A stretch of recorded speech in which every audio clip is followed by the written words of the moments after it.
A donde quiera que tú fueres, iré yo. Tu pueblo será mi pueblo, y tu Dios mi Dios.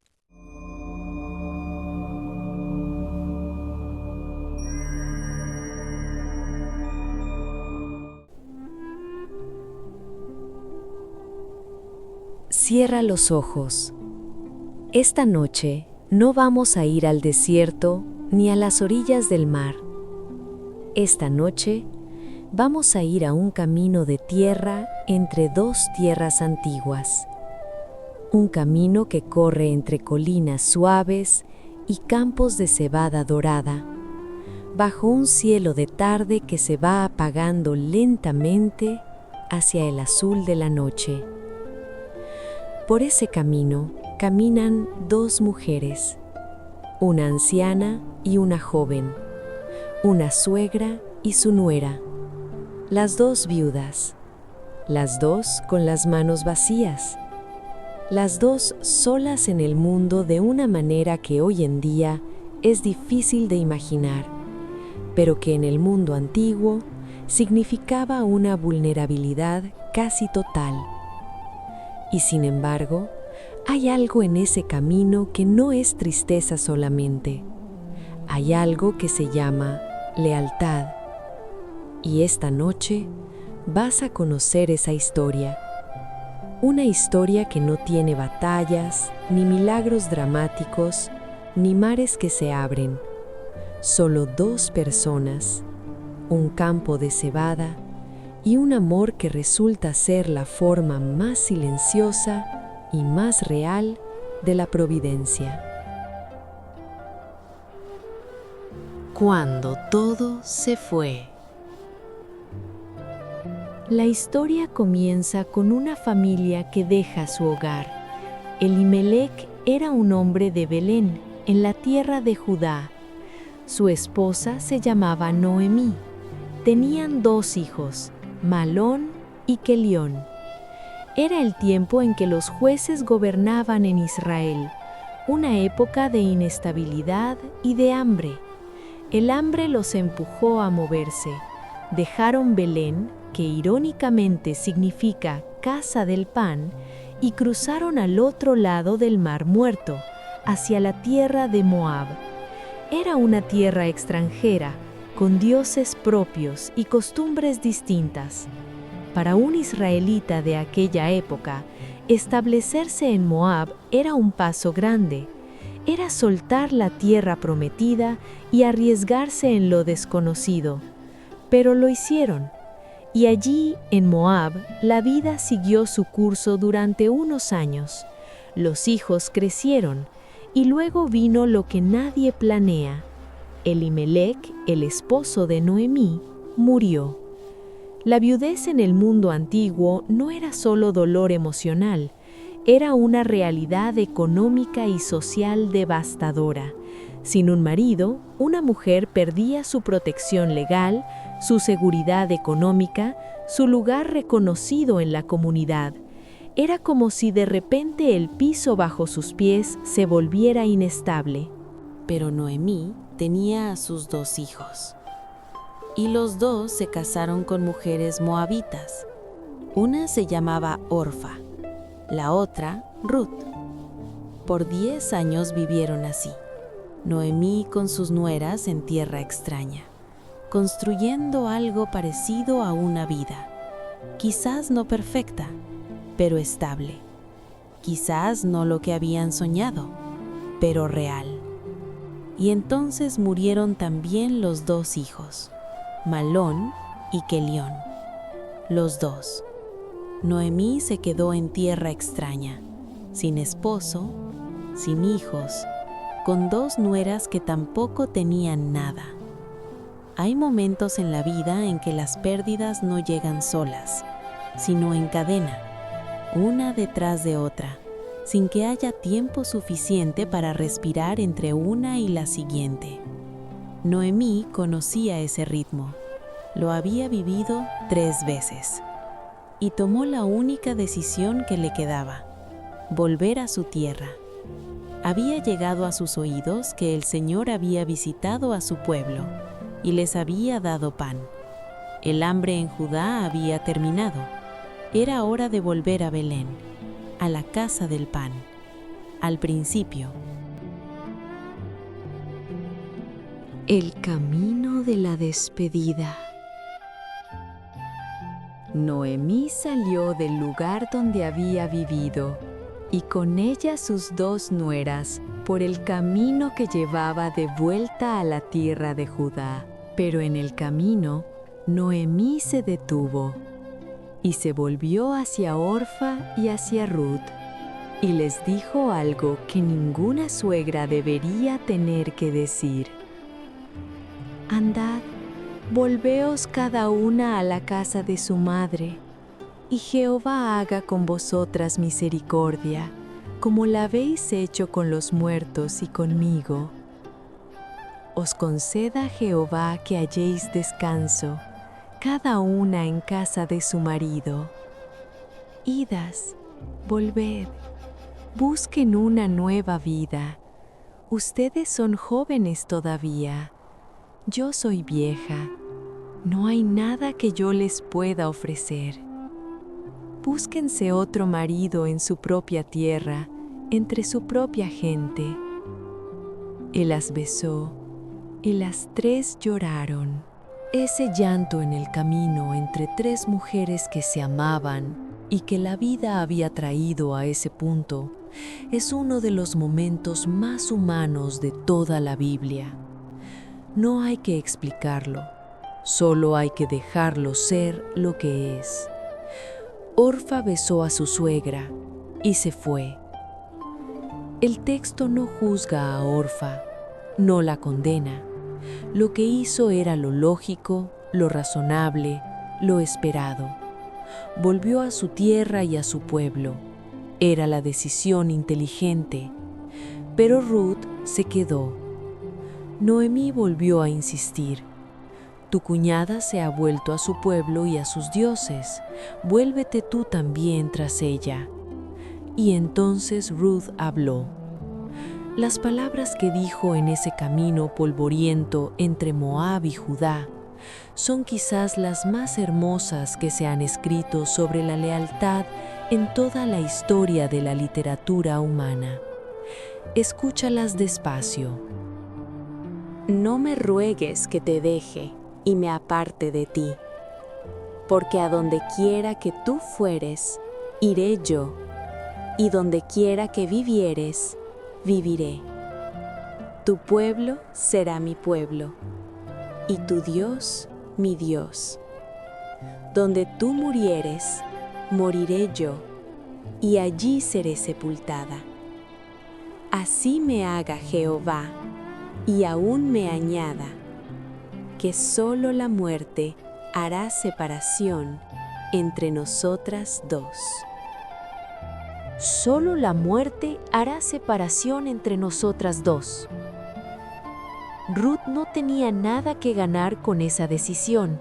Noemí era vieja, pobre, y estaba regresando a una tierra que Ruth nunca había conocido. Ruth era moabita, extranjera, forastera, de un pueblo que los israelitas miraban con recelo. Irse con Noemí significaba perder su identidad, su familia, su tierra, su lengua familiar, sus dioses. Y lo hizo de todas formas, porque hay un tipo de amor que no calcula, que no pregunta ¿qué hay para mí en esto?, que simplemente dice yo voy contigo, porque eres tú, y porque lo que somos juntas vale más que todo lo que yo dejaría atrás. Noemí, cuando vio que Ruth estaba resuelta a ir con ella, dejó de hablarle del asunto, y las 2 siguieron caminando hacia Belén. El regreso a Belén. Cuando llegaron a Belén, toda la ciudad se conmovió por ellas. Las mujeres del pueblo las reconocieron. ¿No es esta Noemí? Y Noemí respondió con una de las frases más cargadas de toda la historia. No me llaméis Noemí, sino llamadme Mara, porque en grande amargura me ha puesto el Todopoderoso. Yo me fui llena, pero Jehová me ha vuelto con las manos vacías. Noemí significa agradable, dulce, deliciosa. Mara significa amarga. Me fui llena y volví vacía. No intentó disimular su dolor con frases piadosas. No dijo, todo está bien porque Dios tiene un plan. Dijo la verdad de lo que sentía con toda su crudeza. Me fui con un esposo y 2 hijos y volví sin ninguno de los 3. Esa honestidad con Dios y con la comunidad sobre el propio dolor es en sí misma una forma de fe. La fe que no necesita pretender que todo está bien para seguir creyendo que Dios está presente. Llegaron a Belén al comienzo de la siega de la cebada.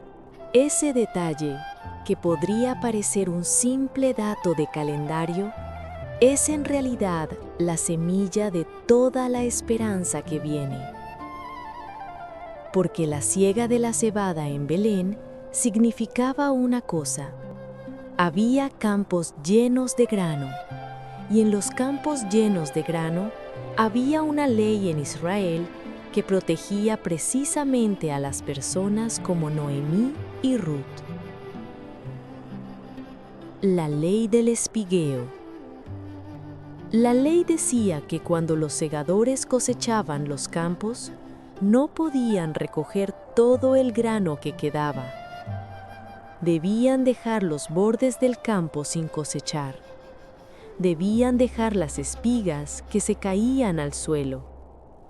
Todo eso quedaba para que los pobres, los viajeros, las viudas y los huérfanos pudieran venir detrás de los segadores y recoger lo que necesitaran. Era una ley de dignidad, no de caridad humillante, sino de dignidad.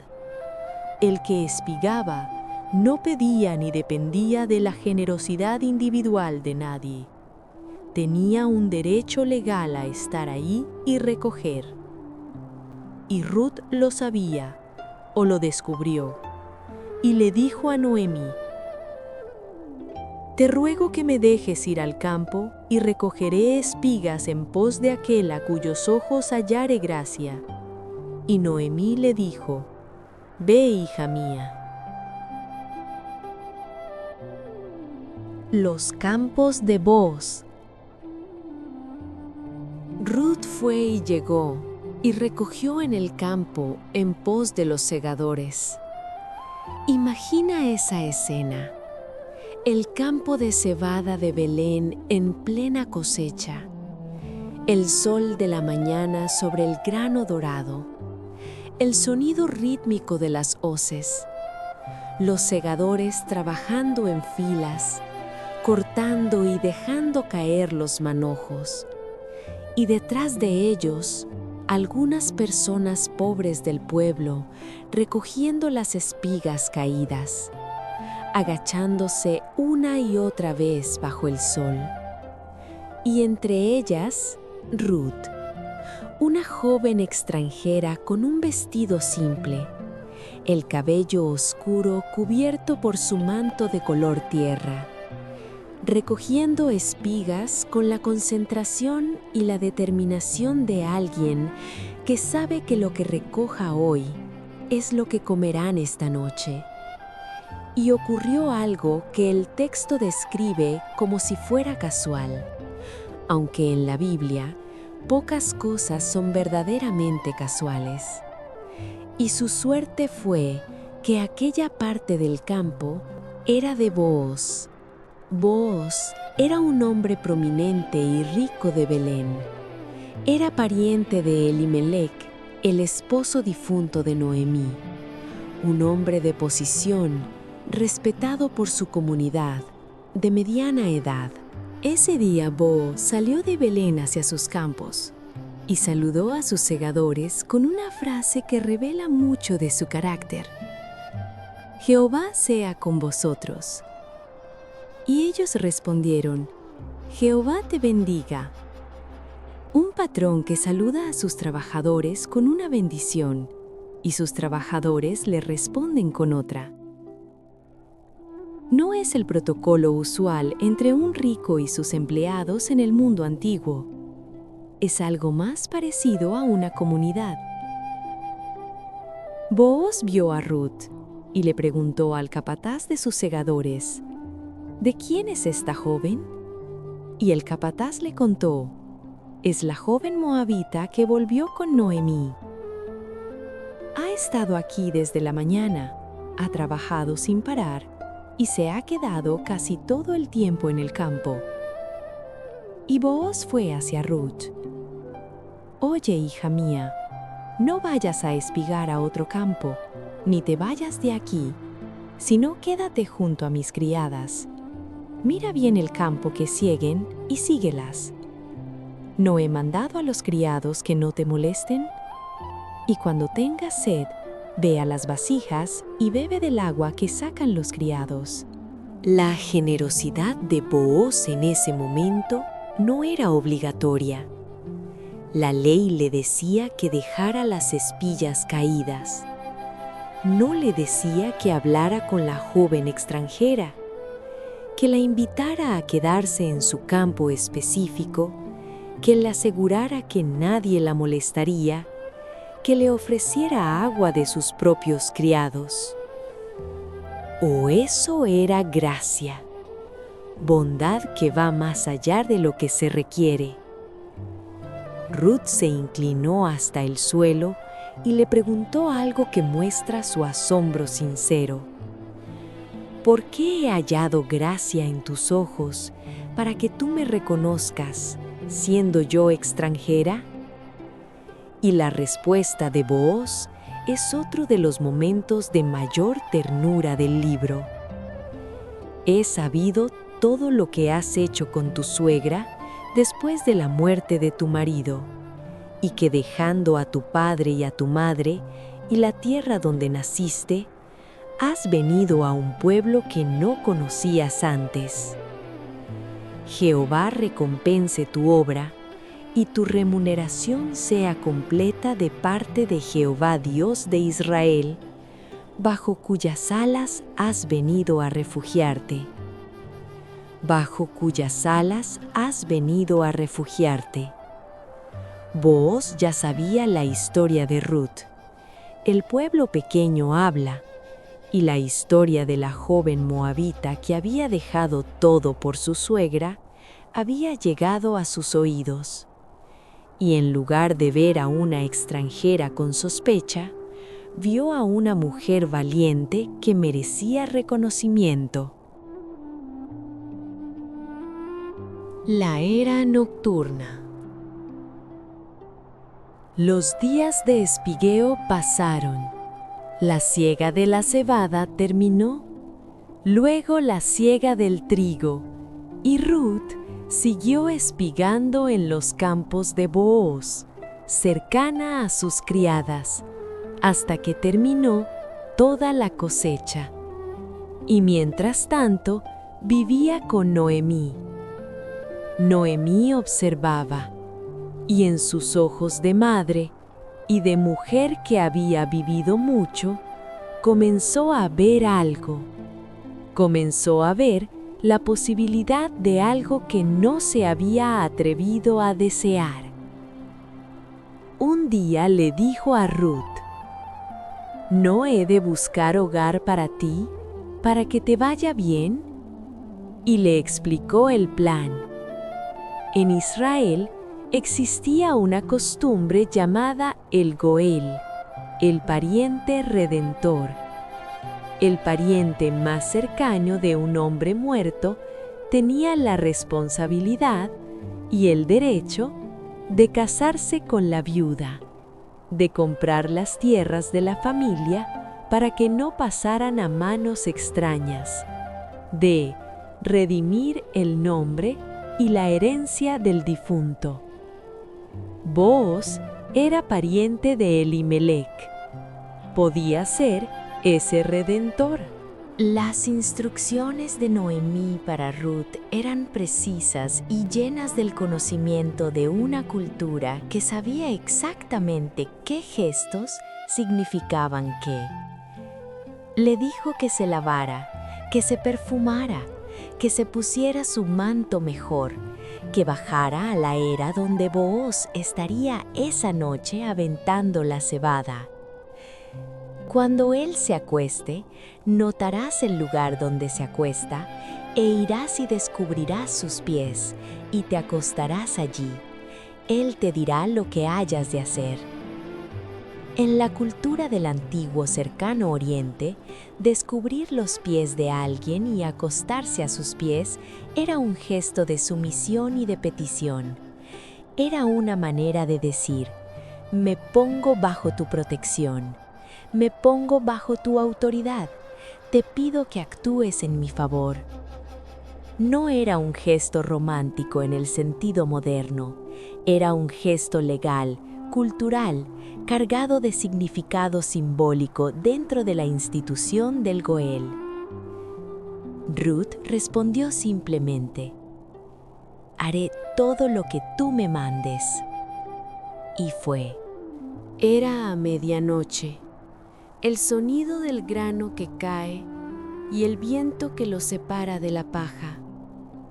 Las estrellas sobre el campo de Belén. Vos comiendo y bebiendo con buen ánimo. Y luego, yéndose a dormir junto al montón de grano. Ruth llegó suavemente, descubrió los pies de Booz y se acostó. A medianoche, Booz se estremeció y se despertó, y se encontró con una mujer a sus pies. ¿Quién eres?, preguntó. Soy Ruth, tu sierva. Extiende el borde de tu capa sobre tu sierva, por cuanto eres pariente cercano. Extiende tu capa sobre mí. El mismo gesto que cubrir con las alas. Era una petición de matrimonio, una petición de protección, una petición de redención. Y Booz respondió con palabras que muestran que era exactamente el hombre que sus acciones en el campo habían revelado que era. Bendita seas tú de Jehová, hija mía. Has hecho bien al final mejor que al principio. No yendo en busca de los jóvenes, sean pobres o ricos. Ahora pues, no temas, haré contigo lo que tú digas, pues toda la gente de mi pueblo sabe que eres mujer virtuosa. Mujer virtuosa, Eshet Jael en hebreo, mujer de valor, mujer de fuerza. Booz ya la admiraba. Ya sabía lo que valía, solo necesitaba que ella le diera la oportunidad de actuar. El pariente redentor. Pero había un obstáculo. Booz era pariente de Elimelec, sí, pero no era el pariente más cercano. Había otro hombre en Belén con más derecho legal al título de Goel que Booz. Y Booz, en su honestidad y en su respeto por la ley, lo dijo claramente esa misma noche: hay un pariente más cercano que yo. Si él te redime, bien; si no, yo te redimiré. A la mañana siguiente, Booz fue a la puerta de la ciudad. La puerta de la ciudad era, en la cultura bíblica, el lugar donde se resolvían los asuntos legales, donde los ancianos se sentaban y los contratos se hacían delante de testigos. Era el equivalente del tribunal de aquella época. Booz esperó. El pariente más cercano pasó por allí. Booz lo llamó y lo hizo sentar. Reunió a 10 ancianos como testigos y le explicó la situación. Noemí vendía el campo de Elimelec. El pariente tenía el primer derecho a comprarlo y redimirlo para la familia. El hombre dijo que sí quería comprarlo, pero entonces Booz añadió la parte que cambiaba todo el cálculo. Quien comprara el campo también debía tomar a Ruth la moabita como esposa, para levantar el nombre del difunto sobre su heredad. Y el hombre cambió de idea, porque una cosa era comprar tierra, otra cosa era comprometerse a casarse, a tener hijos con esa mujer, y que esos hijos llevaran el nombre de otro hombre y heredaran esa tierra en lugar de él. Redímelo tú, usando mi derecho, porque yo no puedo redimir. Y en señal del acuerdo legal, el hombre se quitó el calzado y se lo dio a Booz. Ese gesto, el de quitarse el sandalio y entregarla, era la forma oficial de transferir un derecho en Israel en aquella época. Quedaba registrado delante de los testigos. Y Booz declaró ante todos los ancianos: «Vosotros sois testigos hoy de que he adquirido de mano de Noemí todo lo que fue de Elimelec, y que también tomé por mi mujer a Ruth la moabita, mujer del difunto, para restaurar el nombre del difunto sobre su heredad». Y todos los presentes dijeron: «Testigos somos. Jehová haga a la mujer que entra en tu casa como a Raquel y a Lea, las cuales edificaron la casa de Israel». Ruth la moabita, la extranjera, la forastera, era comparada con Raquel y Lea, las madres fundadoras del pueblo de Israel. En un gesto de absoluta inclusión, la comunidad de Belén la recibía como una de los suyos. Lo que esta historia significa para ti hoy. Antes de que el sueño llegue, quiero que te lleves algo de este libro. El libro de Ruth es el libro más breve de la Biblia que lleva el nombre de su protagonista. Solo 4 capítulos, ningún milagro dramático, ninguna plaga, ningún mar que se abre, ningún ángel con espada de fuego. Solo personas ordinarias en circunstancias difíciles, tomando decisiones buenas. Y sin embargo, cuando llegamos al final, nos damos cuenta de algo asombroso. El libro termina con una genealogía, y la genealogía nos dice que el hijo de Ruth y Booz se llamó Obed, que Obed fue el padre de Isaí, y que Isaí fue el padre de David. David, el rey más grande de Israel. Una joven moabita, viuda, forastera, que recogió espigas en un campo ajeno, fue la bisabuela del rey David. Y siglos después, esa misma línea familiar llegaría hasta otro nombre que el Evangelio de Mateo registra al comienzo del Nuevo Testamento. Ruth está en el árbol genealógico de Jesús de Nazaret. La extranjera, la viuda, la que recogió espigas, la que dijo: «Donde tú fueres, iré yo». Eso nos dice algo muy importante sobre cómo Dios escoge sus instrumentos y construye sus historias, no a través de los poderosos y los establecidos solamente, sino también, y a veces especialmente, a través de los marginados, los extranjeros, los que nadie incluiría en el organigrama del poder. Pero hay algo más personal que quiero que notes. Noemí llegó a Belén diciendo: «Llámenme Mara, la amarga. Me fui llena y volví vacía».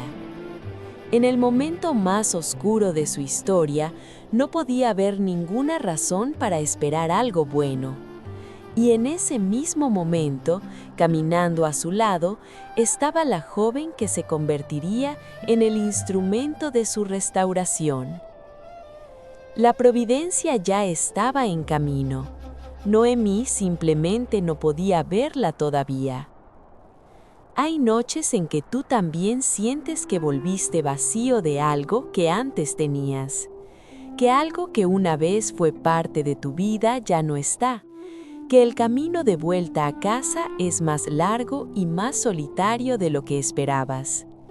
La historia de Noemí nos dice que incluso en esas noches, incluso cuando no podemos verlo, alguien puede estar caminando a nuestro lado que ya es parte de la respuesta que todavía no llegó.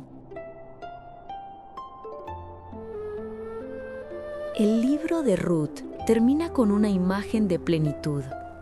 Noemí sosteniendo al bebé recién nacido de Ruth en sus brazos, y las mujeres de Belén diciéndole: no ha faltado a Noemí su Redentor. Y Noemí, la que había pedido que la llamaran amarga, teniendo en sus brazos la prueba viva de que la historia no había terminado donde ella creía que había terminado.